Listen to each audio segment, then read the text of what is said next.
Hello everyone, welcome to the Real podcast, but video version, and I wanted to say thank you so much for watching these on my channel. I think it's a very fun addition, but before we get into the podcast, one sponsorship break, and that is to Squarespace. Thank you Squarespace for sponsoring today's video.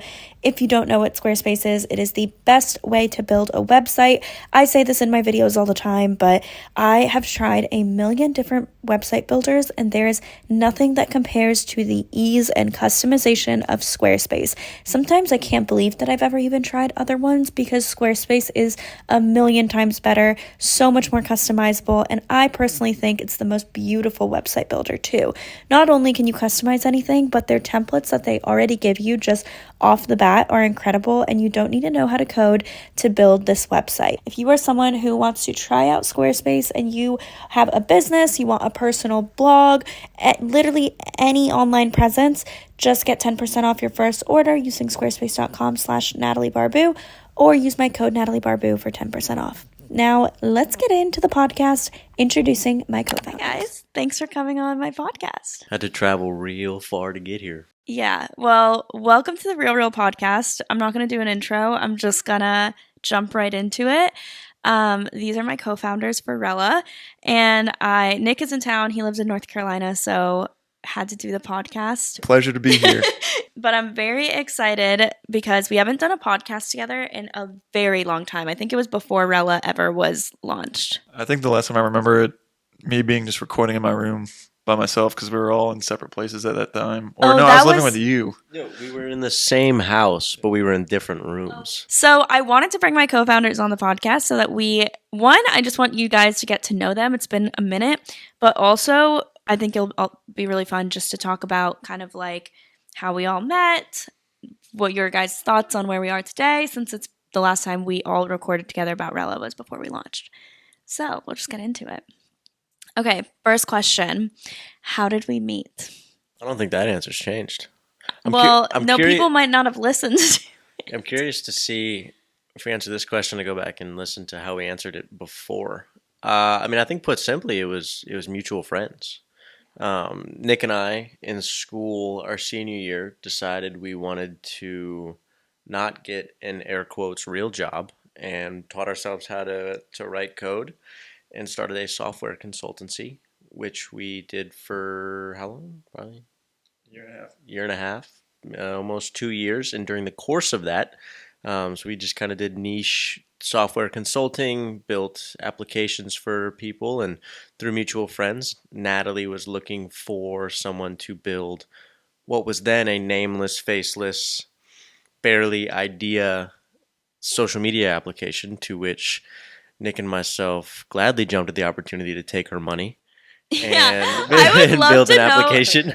Okay, because when I was introduced to you, it was like you guys built this software consultancy, like you guys developed apps for these other startups in Raleigh, and like I had spoke with a lot of other engineers from like these random like freelance websites, but I didn't really like any of them, and also a lot of them when I came to them with the idea, they were like, "Yeah, we can do this in like 3 months." Like it was like they just said that they could do it really quickly. And I just knew, I was like, I just don't think that that's right. Like I felt like, what if something goes wrong? I want some changes. Like, am I just going to blow $10,000 or $20,000, whatever they would have quoted me, and then had like a not usable product because I didn't have anyone like actively working on it. And so I just had like gut feeling not to go with someone like that. So when I talked to you, Connor, because you were the first person I talked to, you were the one I kept asking. I was like, okay, how much is this going to cost? How long is this going to take? Like, give me the answers. And you were like, I don't know. And you just like did not have an answer for any of those. But it actually made me more reassured because I was like, okay, you're being honest that this is something that's going to be like, oh, work in progress. You're not just like bullshitting me and being like, oh, 3 months, $10,000, pay up. Yeah, I think that's something we honestly saw a lot of, and we've heard stories of other people talk about, getting quotes from consultancies, and especially people that there's this common misconception that if you want an app built, people have in their brain, I think you did as well. You want a product built, I can just shell out some money, get it built, get it handed back to me, and then that's it. Yeah. Never have to. That's definitely what never I thought. have to do with code again, whatever. Just build this for me. Here's some money. Do it, which really is not the case. And we've seen more than once people get burned, but people who would get quoted just shell out a bunch of money and then not get what was delivered, which I know we've talked about before. So we just relied on our, accountability and being personable and being honest with the people that came to us, namely, you, that we were figuring it out as we went. We didn't know the full scope of things, and we just kind of started on that journey. Yeah. And Nick, I didn't meet you until I think a few months later. I mainly communicated with Connor. So what were your first thoughts when Connor came to you that we're working on this? Well, originally, it was just another thing in the day in the life of collab was someone would kind of have a lead somewhere and then be like, all right, I'm going to talk to them and see what if it's going to go anywhere. That's what the first couple meetings was. And after a while, I kind of was like, I think this is a pretty good idea. You should hop on Meter and just see where this thing goes. And from there, it's a project we really liked and saw potential in, and I think we always started to collab with the idea of let's find a project we want to sink our teeth into, and it was definitely a new industry that we saw and never knew anything about, but we consumed it every day, so it was really interesting to us in that perspective and kind of get some insight onto the other side of that. But yeah, at the end of the day, it was just a couple meetings, and then after the first couple meetings, it's kind of like a blur, and then all of a sudden Rella happened to me. Yeah. So I really forget. Remember. I forget what happened in between, but I remember those first meetings, and then we were incorporated. So fun journey and a fast journey, really. Yeah, I really don't remember that much that happened before we decided to work together. Because I know in the beginning, I was paying you guys to help with the initial designs. Yeah, more money than we had ever made. Either. I think we gave it all to Natasha and Louie, who are now our full-time designer and engineer. And so they, Connor and Nick already knew Natasha and Louie and Tess. And so I got super lucky because I knew I wanted to build this, but I didn't have people to actually help me bring it to life. So meeting you guys was nice because you guys already had the designers. And that's also another thing I was okay, I'm glad you guys have designers, because the other engineers I was talking to, they didn't, a lot of them. I would have had to hire a UX designer separately to give to them. Yeah, Greedy kind of was a blur. I mostly equate it to that classic Spider-Man meme of everybody just pointing at each other, which I think that's what it was. One day we were all just kind of thinking, we're in the circle. I think we should make this into something more long-term is really what it came down to. It was we hadn't, not that I remember, we hadn't premeditated any, let's come up with this plan and bring it to her and look to start a company. And I kind of think it was the same from your end too. It was really organic, just happened. Yeah. One day. Mm-hmm. It's cool because I'm a big journaler and I have old journal entries and I'm so excited for that. I remember I wrote down the very beginning days of working on it together. And so it's cute to look back on. Yeah, we probably have some journal entries of why is this girl giving us all this money to build this thing for her. I don't remember how much I spent in the beginning. I mean, in the grand scheme of things, it wasn't that much, but we were, pretty early on, so it was a lot to us. Yeah. Well, okay, I know you mentioned this earlier, but you didn't go after college. You didn't get a quote unquote real job, a corporate job. You started your own thing in college and did that. Why did you guys want to do that? I feel like the majority of college students, especially engineering majors, they get that degree so that they can go off and get a high-paying job. Why do you take the route that's a low-paying job, risky, working for yourself?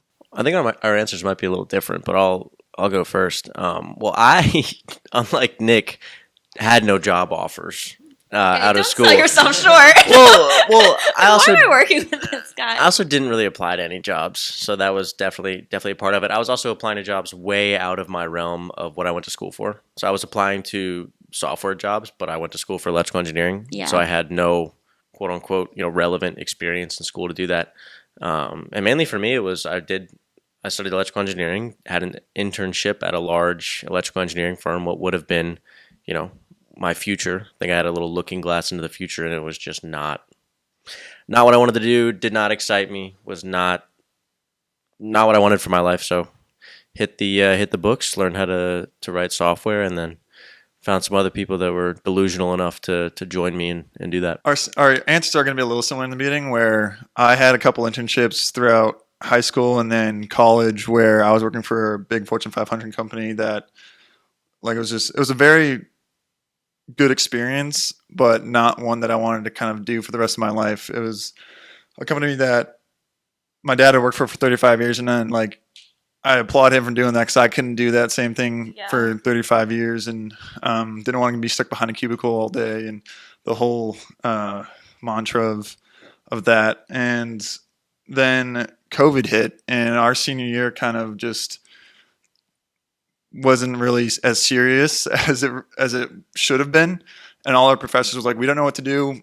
You're going to get a really light course load." So then next thing you know, Connor's kind of knocking on my door like, "Hey, like, do you want to know or learn how to do software?" Oh, you didn't know how to code at this point either? Well, we did, but not software applications. All of my base classes were done in C and JavaScript. But you learned because Connor came up to you, not you learned on your own. You learned because he asked you. Yeah, I mean, I knew the basics of coding, and he knew that I had some sort of skill in it from school, but I did most of my teaching after that moment where, yeah, where I took some Udemy courses. I learned the basics of, like, front end application. YouTube University. Yeah, YouTube University, and did you do, like, Code Academy?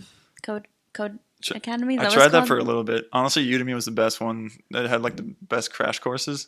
But yeah, so then. How would you rank yourself right now compared to back then in terms of, like, what you know about software?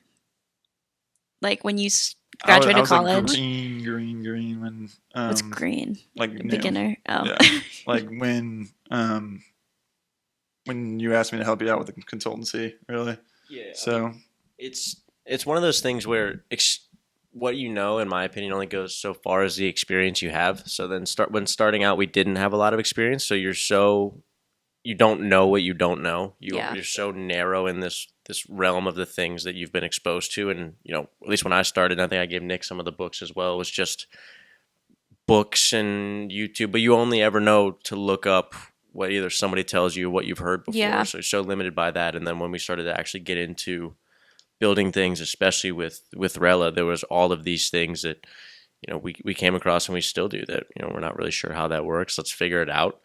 Take the time to learn it, reach out to resources, our network, other people that have a lot longer of experience in the space that we do, and reach out to them for help. But yeah, definitely a huge learning curve and learning every day. But I think, at least for us, it was the best way to get into it. I think I've heard that before too. I talked to someone earlier today who said the same thing, where he just took, like, a course to learn how to code, and he would go to these startups, and he's like, they would ask him, like, "Can you build me this?" And he's like, "Yeah, sure." And he was like, "Okay, well, I'm gonna figure it out now." Like, I said yes, so I'm gonna learn. But before that, he didn't know. He just, like, said yes, and then it kind of, like, forced him to really figure it out. Yeah, and I think that's the big thing too. I've talked to people even very recently that maybe are considering to work at a startup or a company that's outside of their realm of expertise, and there definitely is that switch you need to flip between, I'm going to dive into this not knowing exactly 100% how I'm going to do it, or I'm not going to do it because I don't feel like I'm adept enough in whatever area it is to dive in. And I think in our shoes, when we started, it was we'll figure it out as we go. Yeah, I think that's honestly the best way to do it. It's kind of just like throwing your kid in the water and, like, they'll swim. Like, it's like that's the best way, just forcing yourself to learn. Did you guys get pushback though? Like, I know you said your dad worked at a company for 35 years, so, like, Mike, your dad worked at a company for 35 years. So I'm assuming you didn't come from a family of entrepreneurs. No, I mean, in the beginning, it was more of like, I told him I got a job offer. He was super excited, and it's not like he was disappointed or mad. It was more of the encouragement of, like, so you're gonna start looking for jobs again? Are you gonna do like kind of that thing? So it was never like a disapproval. It was more of a, like, I bet you in the back of his mind he was a little worried. Like, I just, like, put you through school. You're gonna go off and not get a job like you're supposed to do. And again, not disapproval, but more of just like, maybe you should start looking for a backup plan. Yeah. What about you, Connor?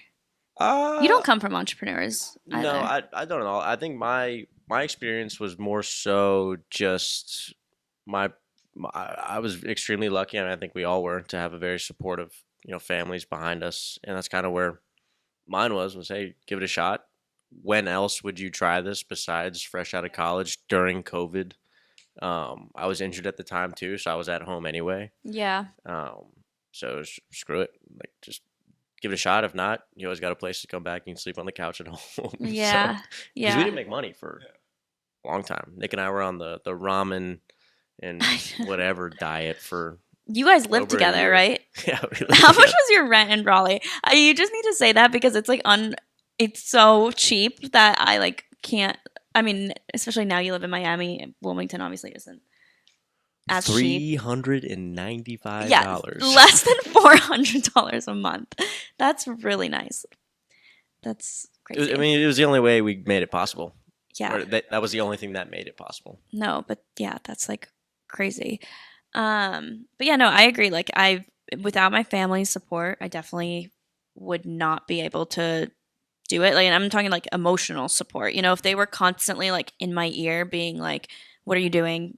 This is stupid. This is not gonna work. You need to find something else." I definitely would have not pursued it. Like I would have felt so much pressure to not pursue it. So my situation was a little different because I did do social media, so I was already like I was doing that full time already. So to start this, I put a lot of my own money into it. So I think my parents were like, "Are you sure you want to invest this much money into this?" And I was like, "Yes, because it's gonna pay me back times 100 in the future."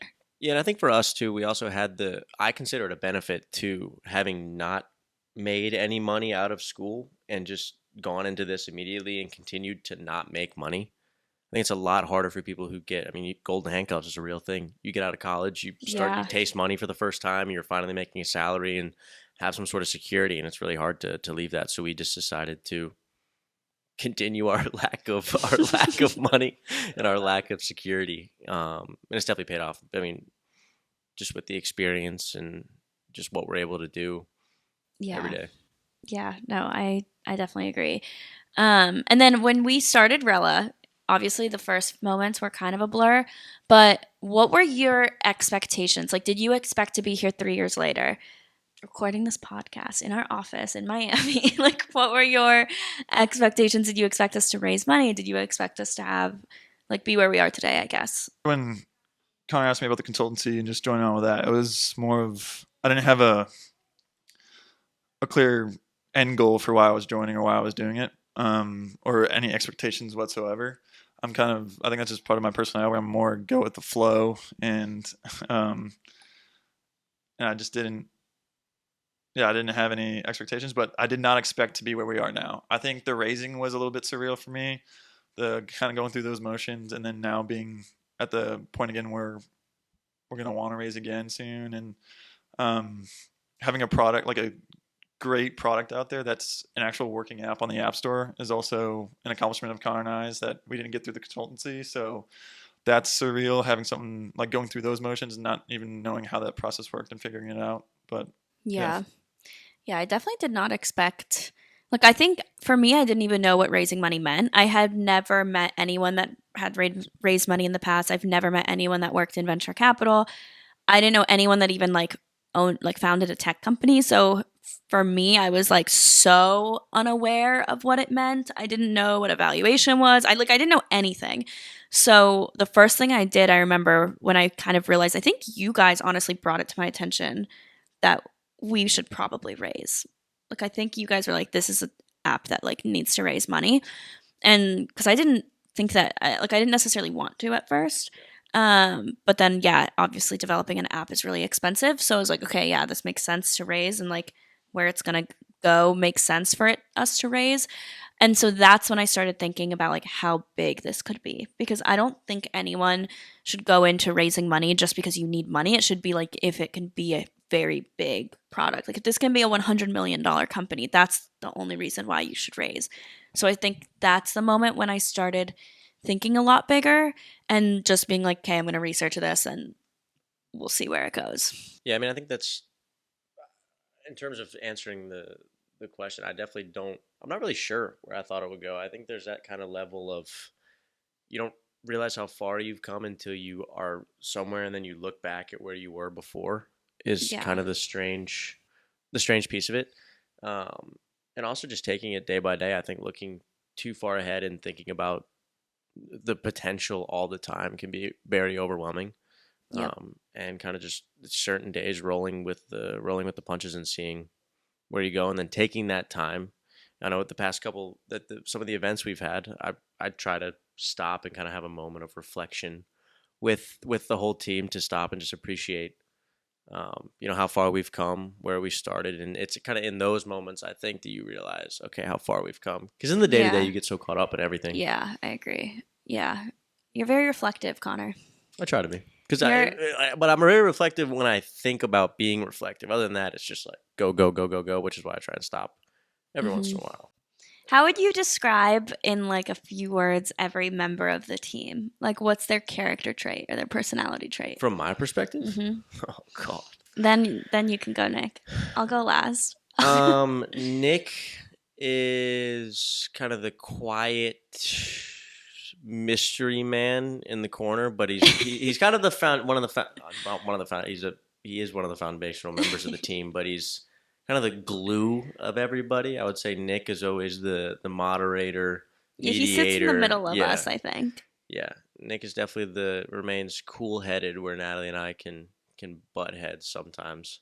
Natasha and Tess are just the absolute chillers of the team. I feel like they're always just have a smile on their face, happy.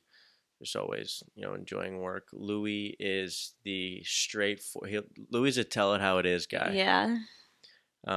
Luis is an angel. Mm-hmm. Today's National Friendship Day, and he messaged me on Slack and said, "Where are you? What's your phone number? And is there any place that sells donuts around you?" That's so sweet.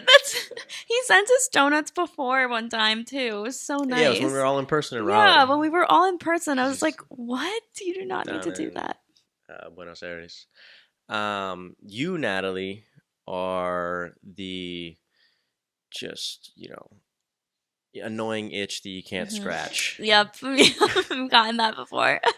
No, definitely a great leader, and I provide the perspective that I think none of us fully obviously have as much experience in. So providing that side of things is extremely beneficial. And then me, I'm basically the key to success. Right. Essentially. 100%. I would say the same exact thing. I am him. Yeah. Uh-huh. But yeah, we have such a diverse team in terms of attitudes and where people are from, and skill sets and attitudes that it's really, really worked out well. Yeah. Okay, Nick, you can just describe me and Connor. You don't need to do the whole team. I think we agree with Connor on the team. Yeah, the rest of the team is amazing, and we've gotten super lucky with them.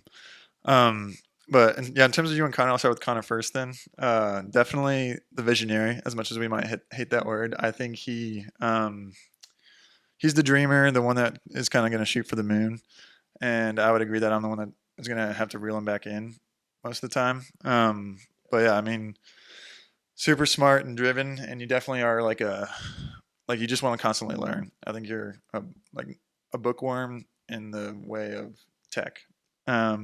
So Natalie, obviously another quote unquote visionary, but more of like you're like the North Star for us, I think, in terms of you've been a very good leader.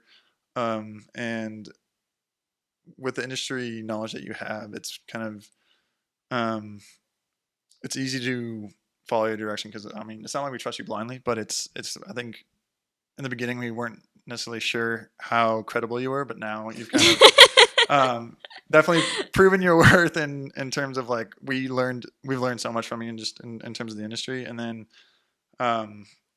yeah, definitely the itch that you can't scratch just because there are some things that we know are going to be good, but technically in our technical and logical minds, it's just hard for us to like give them a shot because we know how much work it's going to take, or we know it's going to be good, but there's X, Y, and Z to think about on the backside of it. So, yeah. Yeah. No, I know. But I feel like I am always going to be the one that's going to come up to you guys and be like, let's do this, this, and this, because I'm only thinking from This like the can't take that business. long, right? Okay, This I've will be gotten better. easy. I've gotten better, and I don't say that anymore.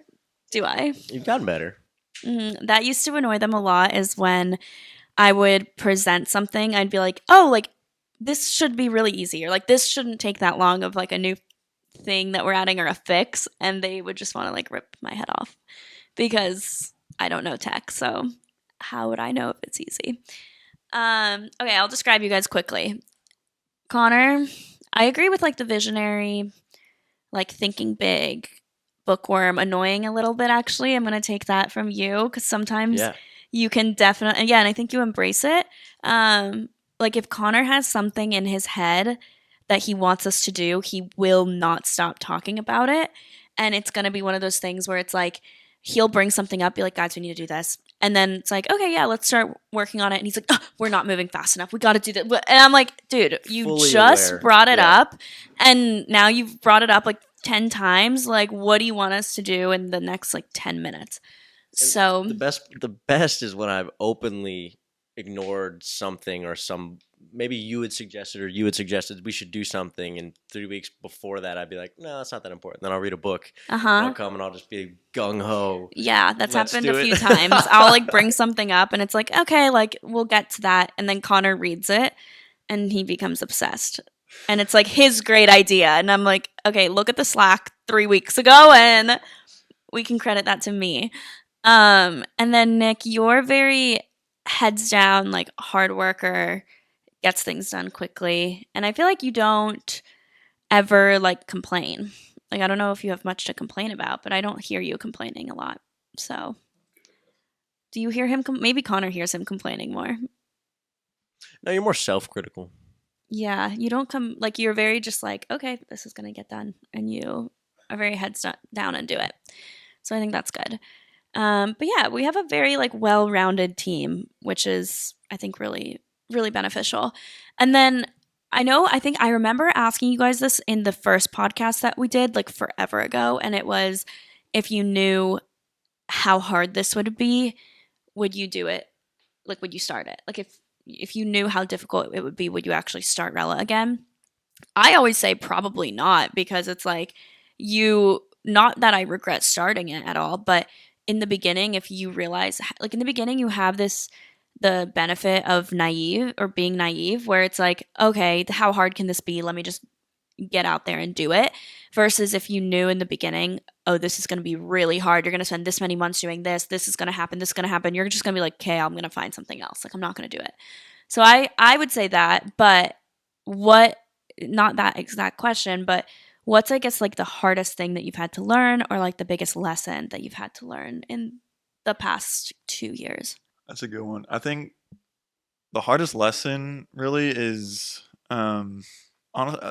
this is a cliche, but good things take time, and you Yeah. don't realize how long things take. Whether that was funding, whether that's like developing a new feature, or um, like getting a product that out there and a feature that like people are raving about. It's just good things take time, and it's not just going to come to you. It's going to take hard work. You really have to think about it with a purpose, and um, part of it you do wing it. You do throw stuff at the wall and see what sticks.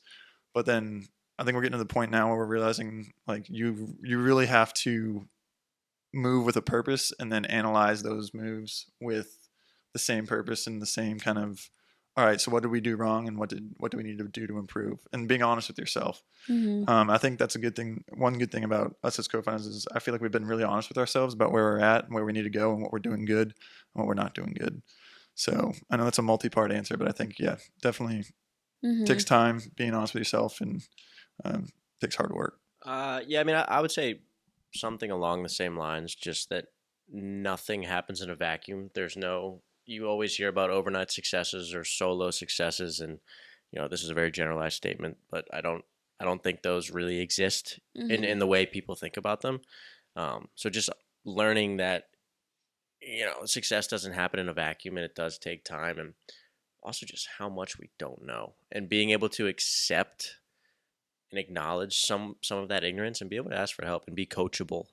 I know we all know some people and have heard of other people and entrepreneurs in the space that are just It sometimes leads to their demise of just being so hard headed and thinking they're always on the right path and they know everything. And I think we've all obviously done a really good job at not doing that. But yeah, just acknowledging ignorance, knowing there's a lot out there that we don't know, asking for help, and that you really can't do it alone.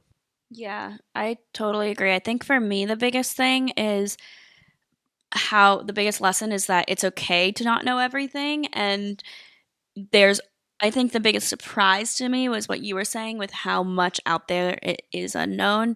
And because, like, at this point, you're 2 years in. I wish that I could say I know all the thoughts about our customers and their like use case or every single use case out there and what everyone's doing and like data and analytics and all of these tools help, but there's still so much unknown and users and customers are so unpredictable. And then also everything just takes longer than you think, like Nick was saying. So it's just being comfortable with like being okay with not knowing everything, I think is the biggest thing. Because I would think at this point, oh yeah, I know our users so well. And like, yeah, we know our users, but there's always so many surprises and so many things that you just are so unaware of. So yeah, I think that's like the biggest thing that surprised me, I guess.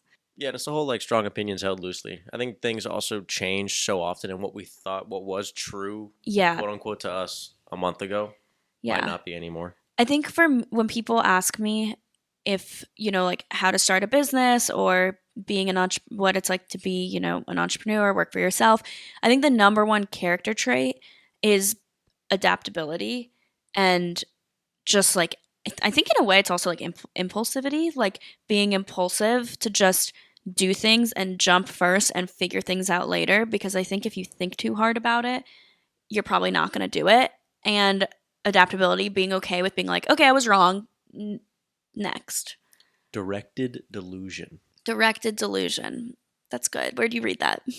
I Did no you read shit that? just came up with Really? that as you were talking. Never read that. You should anywhere. write a book. But I like it a lot. You Double should write D, that down. Directed And delusion. you should write that down, and that should be the title of the book that you eventually write. That'd be sick. Write it down. I won't do that because there'll be a lot of misspellings. No, but yeah, I think the wow, your directed delusion threw me off. What was the last thing you said? Impulsivity and adaptability being the character traits people need. Yeah, and really, I think the theme I was going with is, I feel like it's stuff like this. People always talk about like in hypotheticals or in like big picture type stuff, and you don't really learn unless you start doing it. So to your point, where if you're always blocked by like the what ifs or it's not the right time or something like that, you're never really gonna learn what it's like to build your own company or build your own product or whatever it is you want to do. And I think that's the biggest lesson that you can take from doing something like this is where it's like, if you just do it, you'll figure it out. No matter if you don't know. I always say what that you don't know. if people ask me what's the first step I should take, I'm like, just start researching, talk to people, like just do something. Because if it's only in your head, you will never get anything done. And I know we were talking about this yesterday. We were like, if someone always wants to do something, but then they don't do it, like the first thing you need to do is just like take a step. Like that's it. Like it could be the smallest step. It could be a step and then it ends up not working. But like if you just talk about doing something, but you never do anything to get it done, it's just never gonna happen. Like it's just there's no like fairy godmother that's just gonna like poof, okay, here you go, for just like thinking about it, Yeah, I mean it's definitely the problem of before you start, there's a million things you could do and a million things you want to do. And I think that's the overwhelming part that prevents people. There's so many things to do that you end up doing nothing. Yeah. So it's choosing that one or two things to just do. I get that a lot now in the day to day. If I have like a huge laundry list of things to do, I just like don't know where to start. And I'm like feel paralyzed by like not starting. And you just like the second you cross one thing off the list, it's like kind of like opens the floodgates and you do everything else.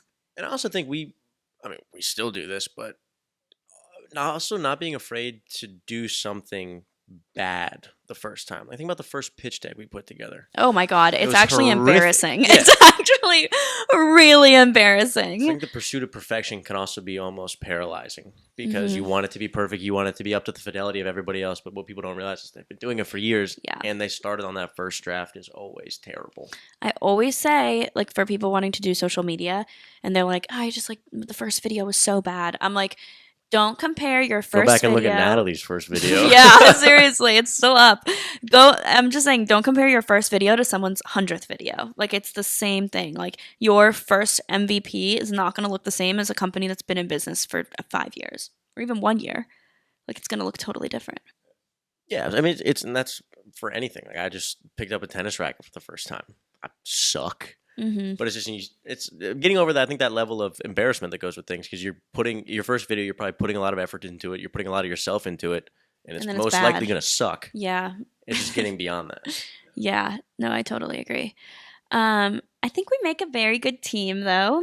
We all get along. I think team is so crucial. There's so many founders that the startup goes under because founding team problems, and we just got really lucky. And I think it's because we have like very open communication and we're very honest with each other. And it helps because we're also just friends, which is really nice because we actually like hang out and like have fun together and tell each other personal stuff. So that's nice. I think we all want to do this. I think That is a too. big piece of it, and Yeah. that you can't really design for that or prepare for that. Strangely, it was just we're all still happy with what we're doing and believe in what we're doing and don't hate each other. Yeah. And I I just think feel like it's it's good. you hear about stories of people who, one of the founders or founding team just realized it wasn't for them or lost passion or got an offer somewhere else or, just any of the above. Yeah. We've just kept believing. Yep, we did. I'm glad we did this episode. Anything else you guys want to share or talk about? I do think we do complement each other well in our personalities, and I think Connie said it yesterday. So if anyone gets mad about this, it's throwing you under the bus. But this industry does attract a lot of egotistical kind of, I feel like, hot-headed. 100%. I was talking about that with the guy I met up with this morning. Mhm. He was like asking me to introduce him to people. He's like, do you find that like tech founders are just kind of like assholes? Yeah. I was like, yeah, all the time. Mhm. Like, that's why I don't really have many friends in this industry. Yeah. So, I mean, I think that's another aspect that we just got like with no one has like a huge ego hanging over their head saying like, I'm better than you, what my way or the highway type thing. So, Yeah, I agree. Okay, great. Thanks, guys, for coming on my podcast. Did you like it? How did you like your second or third podcast experience? Yeah, I'm thinking about firing up my own.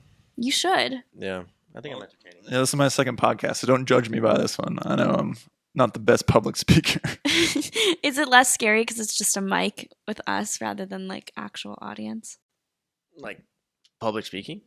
Yeah, I'd say so. Thousands of people will listen to this. Millions. Tens of thousands. Hopefully. Huh? Hopefully. Yeah, hopefully.